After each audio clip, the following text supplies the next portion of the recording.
Buenos días, buenas noches, estén donde estén escuchándonos. Bienvenidos y bienvenidas a Justicia Impositiva, un programa de Tax Justice Network, la red de justicia fiscal. Transmitido directamente desde Londres, sede de paraísos fiscales. Les hablan Marcelo Justo y Marta Núñez. En este programa, las Naciones Unidas avanzan hacia un nuevo sistema impositivo mundial. Viene una ola de ultraderecha, el impacto de la victoria de Javier Milei en América Latina y el mundo. ¿Qué es el déficit fiscal? ¿Y qué es el secreto fiscal? ¿Tiene cara de mujer? Esto es Justicia Impositiva, un programa de Tax Justice Network, la red de justicia fiscal. The committee is now voting on draft resolution L18 Rev 1 entitled El comité está votando el borrador de resolución L18 Rev 1 que se titula Promoción de una cooperación impositiva y efectiva a nivel internacional en las Naciones Unidas. Promotion of inclusive and effective international tax cooperation at the United Nations. Votar un borrador de resolución en las Naciones Unidas no parece uno de esos hechos históricos que pueden cambiar nuestras vidas en estos tiempos bien oscuros. Pero a veces las apariencias engañan. La votación en la Asamblea General de la ONU a principios de diciembre puede modificar el distorsionadísimo sistema impositivo global que rige desde hace más de 100 años. Este sistema impositivo ha permitido una proliferación de paraísos fiscales y una explosión de evasión impositiva de multinacionales y multimillonarios. A partir de esta resolución, las Naciones Unidas pueden cambiar esta película de terror. La votación a favor de adoptar una convención global de las Naciones Unidas sobre un nuevo sistema impositivo mundial que propuso el grupo de países africanos fue abrumadora. 125 países votaron a favor, 48 en contra y hubo 9 abstenciones. A favor se pronunciaron los países del llamado G77, que agrupa a las naciones en desarrollo. En contra, 48 países desarrollados, que no pudieron hacer nada por impedir que se adoptara la resolución. Esto es lo que dijo el representante de Nigeria sobre la votación. For developing nations, this resolution represents a beacon of hope. Para las naciones en desarrollo, esta resolución es un rayo de esperanza. No solo nos comprometemos a tener sistemas impositivos más justos, sino que estamos abriendo el camino a un futuro colectivo en el que la justicia social no sea una mera aspiración, sino una realidad concreta. Where economic justice are not mere aspirations but achievable realities. Una cosa está clara. Si continuamos con el sistema impositivo global que han fijado los países ricos de la Organización para la Cooperación Económica, la OCDE, el mundo entero va a perder.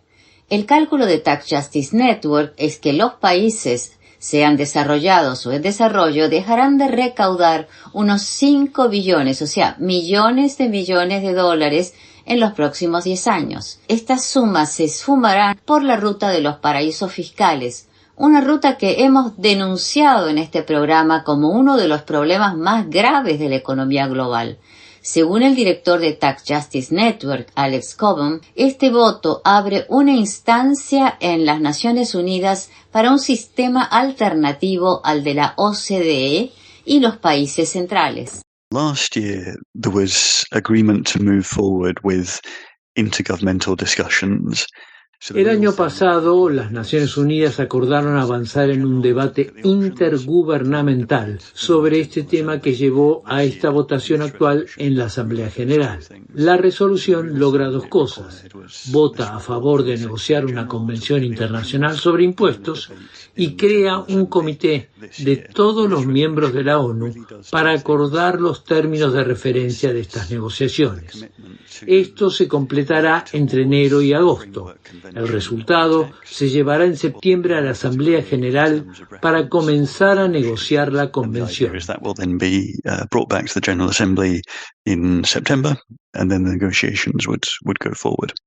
Los países desarrollados intentaron imponer una enmienda para que la convención no fuera vinculante, es decir, de aplicación obligatoria. Pero a pesar de la inmensa presión política y diplomática que ejercieron, esta enmienda no fue adoptada. de manera que la convención que se apruebe será legalmente vinculante. Entre los países que votaron a favor de la resolución se encuentra Rusia, a pesar de haber sido acusada de evasión impositiva y lavado de dinero a gran escala. También a favor votaron Chile y Colombia, dos de los países de la región que pertenecen a la OCDE y que rompieron filas con el Club de los Países Ricos. Otras dos naciones latinoamericanas de la OCDE, Costa Rica y México, se abstuvieron, al igual que Noruega, mostrando que hay importantes divisiones en el interior mismo de la Organización de la Cooperación y Desarrollo, la OCDE. Ahora bien, la gran pregunta es si este nuevo escenario para reformar el sistema impositivo global, para evitar el fraude fiscal de multinacionales y grandes fortunas, va a poder avanzar o quedará encerrado en las laberínticas telarañas de la burocracia de las Naciones Unidas. Nuevamente, Alex Cobham. What the convention offers the possibility of is really going to another level. So you'd have this, Lo que la convención ofrece es mover la agenda a otro nivel. Vamos a tener todo el conocimiento y la información que hay sobre estos temas en distintas agencias de Naciones Unidas concentradas en un solo lugar. Esto va a permitir establecer a fondo la gravedad de los problemas que enfrentamos y las soluciones que se pueden buscar. Hay cosas que se pueden conseguir a corto plazo, en los próximos 2 años, y otras que requerirán un poco más de tiempo. En términos de mayor transparencia se puede avanzar rápidamente. Por ejemplo, en el sistema de intercambio automático de información bancaria entre los países, se puede terminar con los agujeros que tiene el actual esquema de la Organización de la Cooperación y Desarrollo. Se puede avanzar también en un sistema mucho más transparente de los beneficiarios finales reales de las compañías. Y con el informe país por país de las multinacionales se puede establecer dónde tienen realmente su ganancia las corporaciones y dónde tienen que pagar impuestos. En septiembre, la Asamblea General de la ONU debatirá el informe final y tendrá que aprobar una nueva resolución con la versión final de los temas a discutir que se negociarán en la Convención a partir de 2025. Agree to take a final version of the terms of reference as the basis for negotiations to begin in 2025. Alex Cobham, director de Tax Justice Network, la red de justicia fiscal. Una cosa está clara.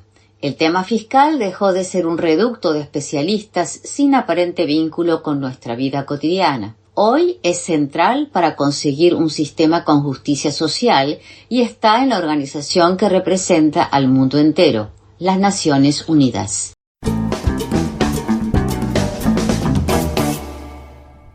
La victoria de Javier Milei en Argentina el pasado noviembre ha envalentonado a las ultraderechas de todo el mundo.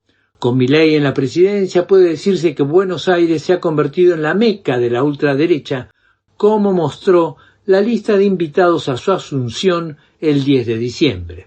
Pero una cosa es la celebración, otra es gobernar.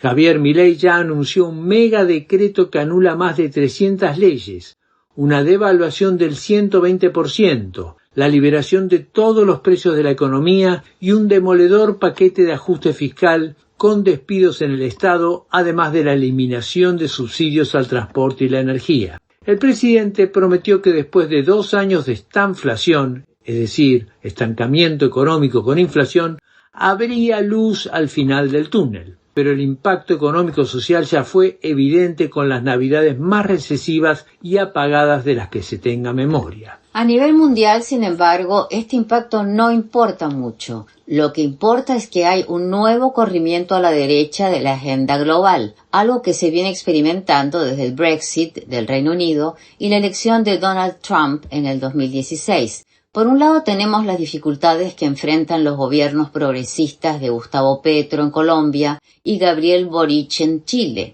Por el otro, la neofascista Giorgia Meloni en Italia y Viktor Orbán en Hungría, los gobiernos de coalición con la ultraderecha en Holanda o Israel y la posible victoria de Donald Trump en las presidenciales de noviembre. Lo que se ve es que una corriente política que era marginal, la ultraderecha, está adquiriendo un peso notable a nivel internacional. Justicia Impositiva dialogó con el investigador argentino Ariel Goldstein, autor de La Reconquista Autoritaria. libro fundamental para la comprensión de este avance de la ultraderecha. Comenzamos por preguntarle qué nivel de coordinación tienen estos países a nivel internacional. Hay una coordinación que se empezó a desarrollar sobre todo en los últimos años entre estas derechas a nivel global. Eso se ha visto reflejado en distintas organizaciones como CIPAC, ¿no?, que es la Conferencia de Acción Política Conservadora, que en los últimos años se ha hecho en distintos países, en Brasil, en México, que viene de Estados Unidos, ¿no?, donde se mostraban las figuras de la extrema derecha estadounidense.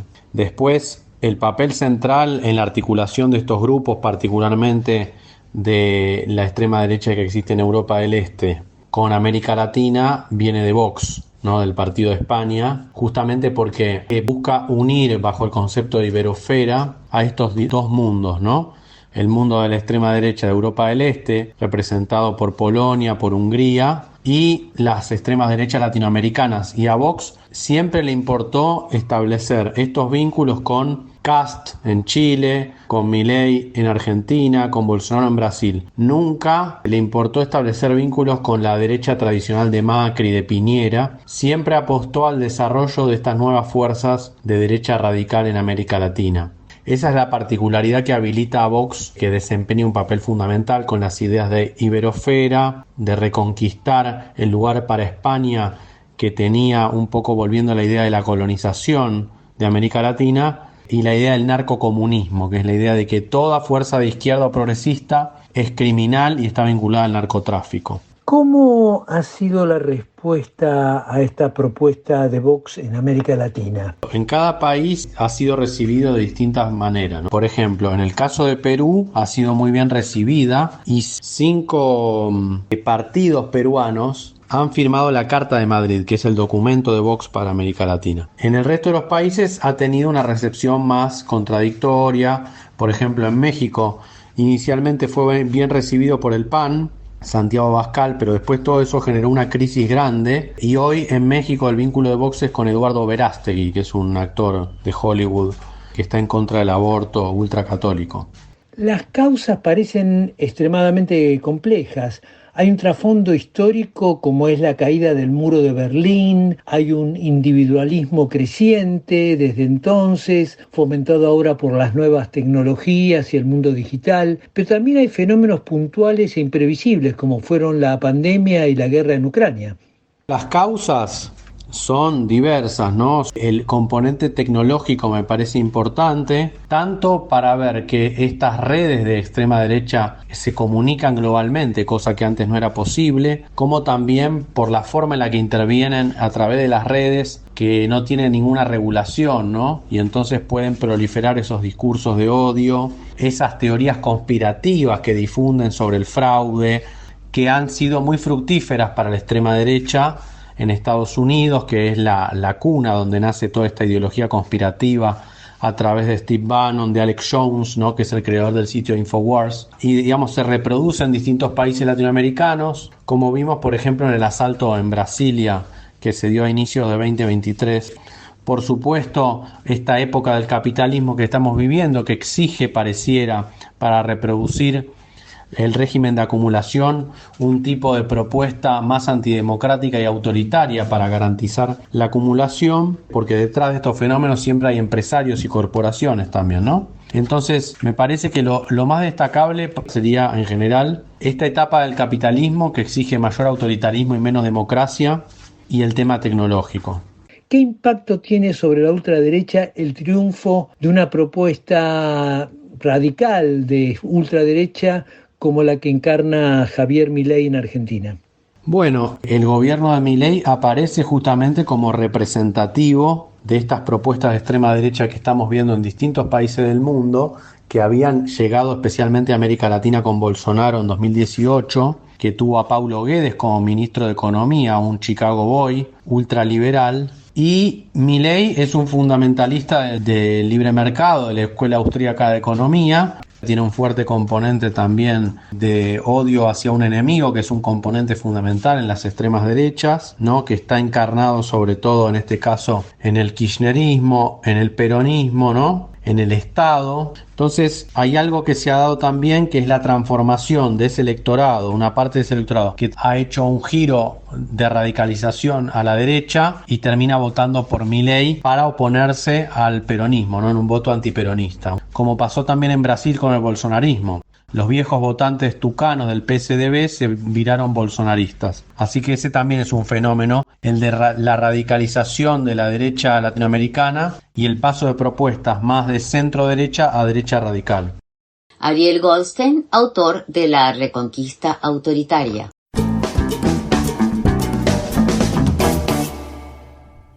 En los programas del 2023 analizamos a fondo los mitos sobre lo fiscal. Nos basamos en la excelente publicación de Mitos Impuestos, que se puede encontrar en formato de libro, en PDF y también en la brillante revista digital Anfibia de la Universidad de San Martín en Argentina. En las entrevistas con los autores que cubrieron estos 10 mitos, nos dimos cuenta que si bien el trabajo se centraba en lo que sucedía en Argentina, se aplicaba a todo el mundo occidental, desarrollado o en desarrollo. Frases como que la inflación se debe a la máquina de imprimir billetes del Estado o que para crecer hay que reducir el gasto público aparecen en Estados Unidos o el Perú, en la Unión Europea o en Colombia. Vamos a seguir hablando este año sobre estos mitos que construyen el sentido común con el que los pueblos interpretan la realidad y votan en las elecciones. El déficit fiscal es un tema muy en el candelero hoy en día, después de los estragos causados por la pandemia y la guerra en Ucrania. Si seguimos a los medios dominantes y a un sentido común bastante extendido, el déficit fiscal es el gasto excesivo. Vivimos por encima de nuestras posibilidades. Gastamos más de lo que tenemos. Y no es así. El déficit fiscal es el resultado de dos variables, no de una. No se trata solo del gasto. Se trata también de la recaudación. Podemos decir que tenemos déficit no solo porque gastamos más de lo que tenemos, sino porque recaudamos menos de lo que necesitamos. Y recaudamos menos de lo que necesitamos por los altos niveles de evasión fiscal de las corporaciones y las grandes fortunas. Para analizar este tema, hablamos con una de las autoras de 10 mitos sobre lo fiscal, Marisa Duarte, Magíster en Sociología Económica de la Universidad de San Martín en Argentina y doctora por la Universidad de Barcelona. Marisa Duarte comenzó por definir el déficit fiscal. El déficit, puede tener varias formas de entenderse, pero es esta insuficiencia de ingresos del Estado para gastar lo que gasta. Es decir, yo tengo más egresos que ingresos. Pero aquí hay una cuenta que tiene dos términos, pero que se compone de una cantidad de otros términos. Y, por ejemplo, cada vez que se evade un impuesto, que se elude, que se ocultan activos, que se exteriorizan capitales, que se hacen maniobras con el comercio exterior, que se opera sobre la brecha cambiaria, etcétera, etcétera, etcétera, yo lo que estoy haciendo es quitarle recursos al Estado. Y eso no lo vemos nunca puesto en cuestión, cuando es la gran ventana por la cual el Estado se va debilitando. Ahora, ustedes acaban de publicar los 10 mitos. Este también tiene una forma bastante parecida a un mito, ¿no? Que el déficit fiscal depende de un gasto excesivo. Y en las elecciones en Argentina se ha visto bastante el impacto político que tiene este mito. ¿Cómo lo ves, este impacto que tiene este mito en particular en la realidad política de un país y, en un contexto democrático? Bueno, no tenemos que ser necios acá. O sea, cada vez que hay un mito es que hay alguna parte de la realidad que responde, que tiene un viso de verdad que sintoniza con eso. El problema es que ese sentido común es alimentado y utilizado para terminar de debilitar las bases de recaudación que tiene el Estado, no para subsanar las dificultades, que es la esperanza que tiene alguien propio de los sectores trabajadores, sean ocupados o desocupados o de la economía popular o lo que sea, que dice, Milei tiene razón, yo me siento identificado porque está hablando de que la casta y la casta entendida solamente como referencias políticas, nunca se refiere a la casta para referirse tanto a los economistas que desde la dictadura para acá están siempre detrás del recetario neoliberal, tampoco se refieren a los grandes grupos económicos que se construyeron a raíz de los recursos que pueden captar del Estado. Esto se puede llamar exenciones impositivas, regímenes promocionales. Todos los regímenes promocionales en las provincias favorecieron a empresas concretas.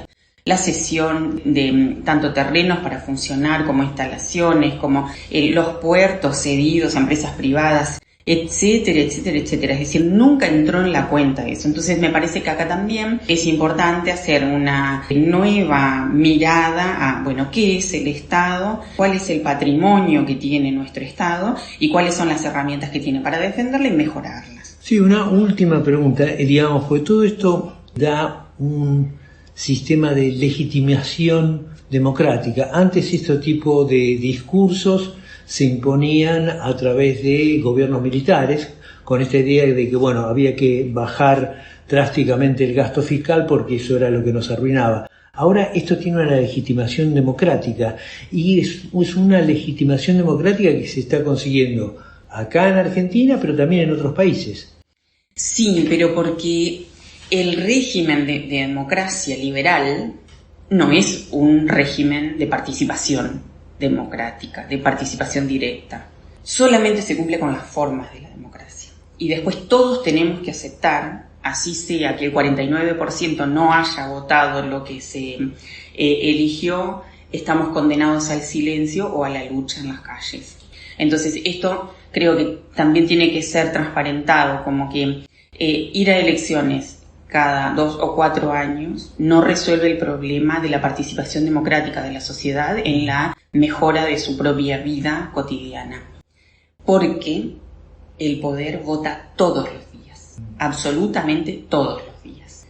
El nuestro es el voto dominguero, que todos podemos estar contentísimos de tenerlo, pero desde el momento en que abre la bolsa, hay una cantidad de actores que están votando todos los días, incidiendo en cuánto pagamos al litro de leche, ya sea en las corridas bancarias, en la brecha cambiaria, en el valor de los títulos. Digamos, eso no es un sistema democrático. Me parece que hay que poder aclarar, bueno, sí, se cumple con las formalidades, pero el contenido de esto no es democrático, porque si no también la insatisfacción social se hubiera podido procesar de otra manera. El sistema político asumió que después de la elección nadie tiene más nada que hacer. Y el problema de la política es un problema de la dirigencia política, del funcionariado y de los cargos políticos. Y me parece que eso es un gran error. Y estamos pagando el costo hoy y lo estamos pagando todos. Una de las autoras de 10 mitos sobre lo fiscal, Marisa Duarte, magíster en Sociología Económica de la Universidad de San Martín en Argentina y doctora por la Universidad de Barcelona.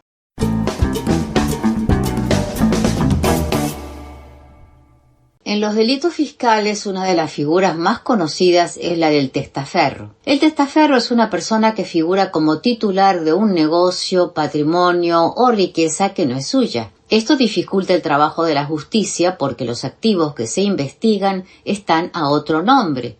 Y los verdaderos dueños, que deberían pagar impuestos, se esconden detrás de estos nombres o empresas pantalla. Es muy frecuente, sobre todo cuando hay mucho dinero en juego, que se elijan como testaferros a personas de suma confianza, con vínculos directos, sea por razones de familia o de subordinación laboral. Así se han vuelto las mujeres protagonistas de los delitos fiscales, aunque no sean ellas las verdaderas evasoras. El fenómeno es típico en América Latina, pero es también global y está creciendo año a año. Según un estudio de la Universidad Católica del Sacro Cuore de Italia, el incremento de las mujeres accionistas en las empresas de la mafia aumentó un 40% en los últimos 20 años. Hijas, esposas, hermanas, empleadas de casa aparecen con frecuencia como dueñas de acciones y presidentas de directorios. El tema fue abordado por la doctora en Derecho Fiscal y vocal del Tribunal Fiscal de la Argentina, Agustina O'Donnell, en un artículo con el sugestivo título de Los delitos fiscales tienen cara y firma de mujer. En su calidad de jueza, O'Donnell intervino en muchas causas con estas características. En diálogo con Justicia Impositiva dio algunos ejemplos.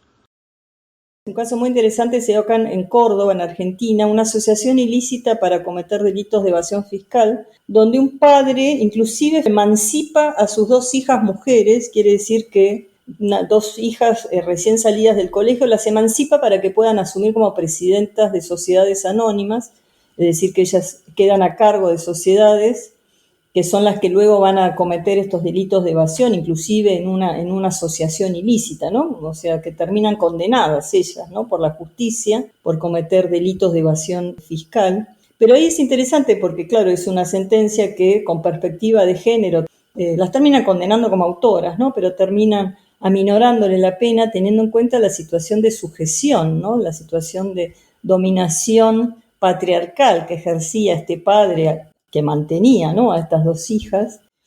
Y el otro caso de cómo aparecen las mujeres en estas maniobras de criminalidad económica, que se ve mucho en los expedientes judiciales, es el de la mujer vulnerable, ¿no? El de la mujer pobre, el de la pobreza extrema. Y bueno, todo eso lleva a una hipervulnerabilidad que hace que esa mujer, por supuesto, se le acerca a un contador, un abogado, un escribano y le propone integrar una sociedad anónima, firmar papeles, librar cheques, en fin, tareas que tienen que ver con estas estructuras de criminalidad económica y bueno, quedan muy expuestas a participar, ¿no? Como autoras de estos delitos sin realmente ser las verdaderas delincuentes, ¿no?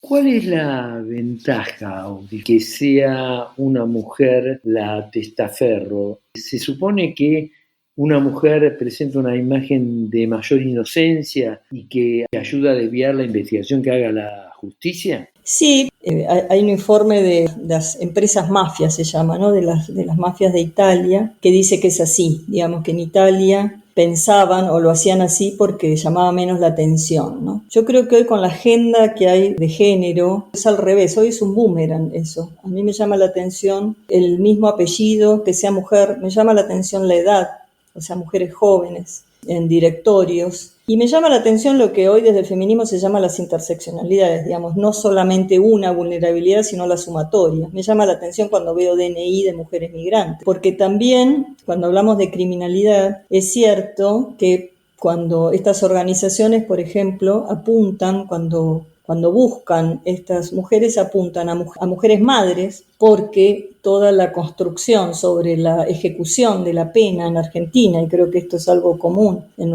los países de nuestra región, con toda lógica no es lo mismo la ejecución de la pena, o sea, las condiciones de ejecución de la pena no es lo mismo una mujer que es madre, en cuanto a la forma en que se cumple, ¿no? Me acuerdo un caso hace poquito tiempo que a la FIP, digamos, es un caso de evasión fiscal, ¿no? A la FIP en Argentina, ¿por qué le llama la atención que un escribano, una serie de sociedades que había constituido, porque les había constituido todas el mismo día y estaban todas integradas por 3 mujeres que eran las mismas 3 mujeres, ¿no? Eran 3 mujeres de 80 años, jubiladas, y eso también se ve mucho el uso para este tipo de maniobras, ¿no? De empresas fantasmas o empresas cáscaras, también se le dice, o sea, empresas que sirven para delinquir nada más, de mujeres muy jóvenes, madres, y de mujeres viejas también. En este caso, por el tema de que el cumplimiento de la pena, llegado el caso, es con prisión domiciliaria. Usted es jueza especializada en delitos fiscales. ¿De qué manera le ayuda el hecho de tener esta nueva conciencia de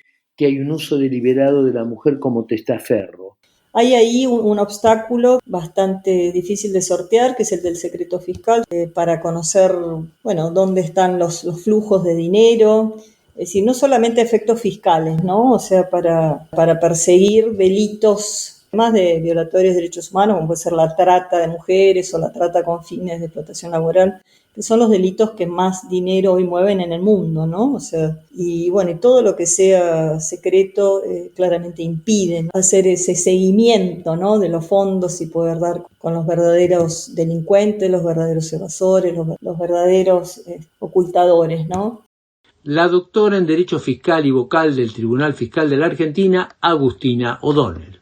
Llegamos así al final de esta edición de Justicia Impositiva. No olviden que pueden seguirnos en X, @J_impositiva. O suscribirse en nuestra página web www.justiciaimpositiva.com. Desde los estudios de Tax Justice Network se despiden Marcelo Justo y Marta Núñez. Hasta la próxima.